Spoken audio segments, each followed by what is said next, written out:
Welcome back to Show Me Trucks. Day 4 of the 2-wheel drive to 4-wheel drive conversion on my 67 Chevy shortbed. In this video, I am going to continue to keep pulling the truck apart. I need to get this chassis stripped down so I can take it down and sell it to the guy in Bakersfield. Sorry if this video is grainy. It's because it's dark in this part of my garage.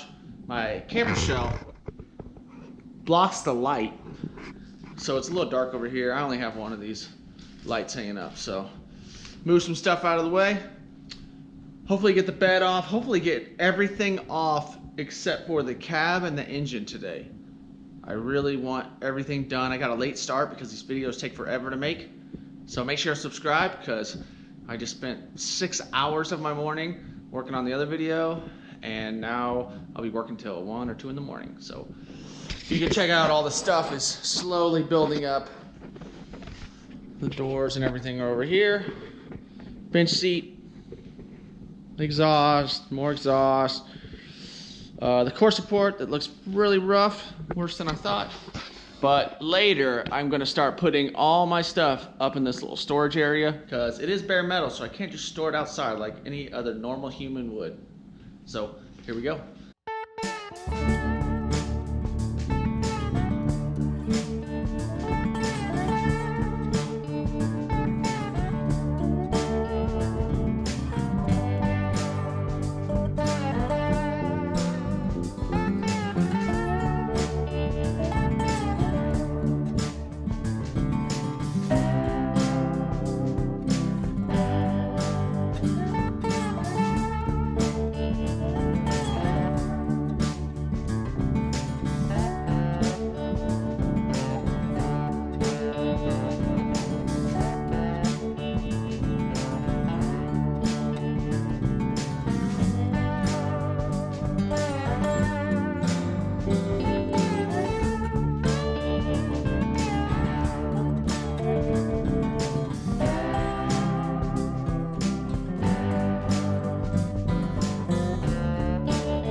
what I did is got some stuff out of the way.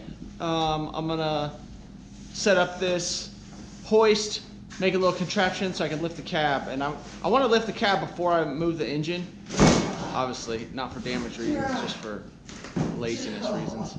So I'm gonna try to make some stuff, get the cab out. Here we go. Since this is real life, I'll explain why I had to make a little pit stop.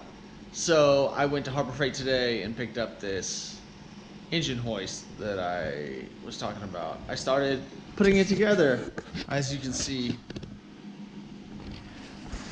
And you saw my frustration when I realized it is missing parts, like half the parts. And I couldn't figure out what was going on, and I thought maybe just Harbor Freight just went super cheap and just didn't even give you a jet. No, they do give it to you. It's just in a separate box, and the guy didn't tell me there was a separate box. So I had to drive back. One of two. 202. Yay. And I know most of you guys would be like, oh, it's not a big deal, just drive back. Well, where I live, it's an hour each way. So I just got to drive $15 worth of gas and 2 hours. I'm not even starting on this. It's almost 10 o'clock at night. I told the guy I'm gonna get everything to him tomorrow. So I am about to have a late night. So let's keep putting this together and stop talking. Frame is almost ready. Need to pull the engine next. Get all my tools out of the way. This is an issue because I don't have much space in the garage. Obviously, I'm about to bring a long bed chassis and I'm gonna have to work on it all on this side of the garage until I get it cut down. If I decide I'm gonna switch cabs, which I'm on the fence about, I would love to, because the bottom of the cab looks bad. Like, whoever fixed all the cab supports and stuff, like, sorry. You gotta keep working on better skills. I need to pull the drive shafts because it'd be easier to get the drive shaft out of the way and then pull the engine up and out over here. Having an oil leak is the worst thing. It coated everything. Yeah, that means the truck's not rusting up, but that also means that the frame is disgusting.